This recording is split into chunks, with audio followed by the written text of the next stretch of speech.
not up to them to make the women do anything. If anyone wants to volunteer, it's up to them, but there won't be any judging or pressure from anyone else.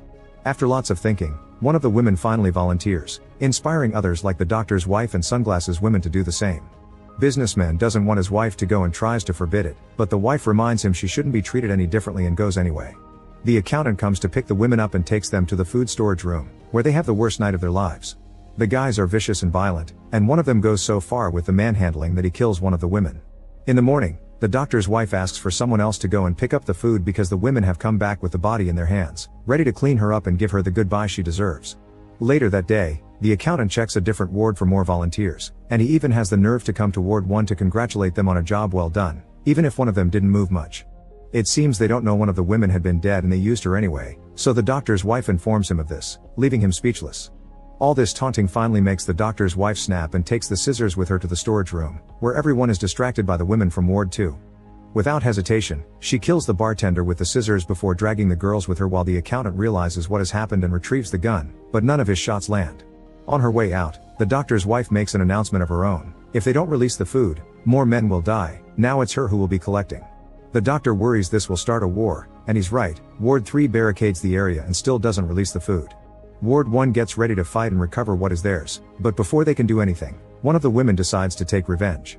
It turns out she's kept a lighter hidden in her pocket all this time, and she uses it to sneak into Ward 3 and start a fire. The flames are quick to spread, killing many men, and before panic can take over, the doctor's wife guides them out of the building. Surprisingly, nobody gets shot because the guards aren't even in their towers anymore. The doors aren't locked either, which can only mean one thing: they're finally free. The doctor, his wife, the kid, eye patch man, sunglasses woman, the businessman, and his wife decide to stick together as they make their way downtown, where they discover society has collapsed. The city has become a post-apocalyptic wasteland where the few people left wander around as they try to survive, attacking each other if they even suspect there can be food in their pockets. Some animals are even feeding on bodies. The doctor and his wife leave the group hidden inside a bar while they go to the nearest market to see if they can find some food. The people there are grasping at the few things that are left on the shelves, but the doctor's wife can see and is able to find a set of stairs that takes her to a storage room while the doctor gathers clothes. After filling a few bags, the wife tries to make her way out, but the people there hear the noise the things in her bags make and jump on her to rob her. Fortunately, the doctor hears this and comes to help, pushing everyone away and putting himself between the crowd and his wife as a shield as they run out of the building.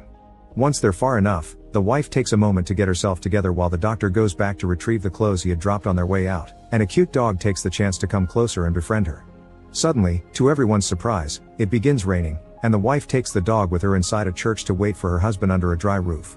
The church is incredibly crowded and all the statues have had their eyes covered, yet a priest won't stop promoting the word of God. Outside, people are taking the chance to collect water and wash their bodies since they hadn't had clean water in a long time. The doctor comes back with the clothes and picks up his wife to rejoin the group with the dog following them, becoming their new companion. The group eats some rations inside the bar and decides to stay the night there to rest properly. Then in the morning, they go out again, carefully walking through the city to reach the house of the doctor and his wife, who have offered to share it with everyone. From then on, the group manages to establish a routine. With the guidance of the wife's sight, they clean the apartment and share the doctor's clothes. They only go out when they need to find food, and they collect water and wash whenever it rains. Eye Patch Man wishes to live with them forever because they've become a family, and the businessman's wife finally reconnects with her husband, sharing some memories of their young days as well. The doctor and his wife also get to reconnect, and now that she isn't overwhelmed with stress anymore, she accepts to get frisky with him again. Weeks later, everyone is getting ready for breakfast when the businessman suddenly starts yelling. In the same abrupt way blindness had come to him, it is now gone and he can see again. Everyone starts celebrating as they understand their bodies can fight off the disease and blindness is temporary, which means hope is back on the table for their futures.